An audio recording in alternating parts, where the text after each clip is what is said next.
முதல் எட்டில் ஆடாதது விளையாட்டல்ல, நீ இரண்டாம் எட்டில் கல்லாதது கல்வியுமல்ல.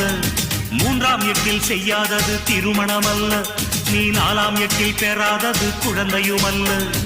ஐந்தாம் எட்டில் சேர்க்காதது செல்வமுமல்ல, நீ ஆறாம் எட்டில் சுற்றாதது உலகமுமல்ல. ஏழாம் எட்டில் காணாதது ஓய்வும் இல்ல, நீ எட்டாம் எட்டுக்கு மேல இருந்த நிம்மதி இல்ல. எட்டு எட்டா மனுஷ வாழ்வ பிரிச்சுக்கோ, எட்டு எட்டா மனுஷ வாழ்வ பிரிச்சுக்கோ. நீ எந்த எட்டில் இப்ப இருக்க நினைச்சுக்கோ. ஓஹோ ராமையா, எட்டுக்குள்ள உலகம் இருக்கு ராமையா. ராமையா, நாம் புட்டு புட்டு வைக்க போறேன் பாறையா. எட்டுக்குள்ள வாழ்க்கை இருக்கு ராமையா, எட்டுக்குள்ள வாழ்க்கை இருக்கு ராமையா. புத்திக்கு எட்டும்படி சொல்ல போறேன் கேளையா.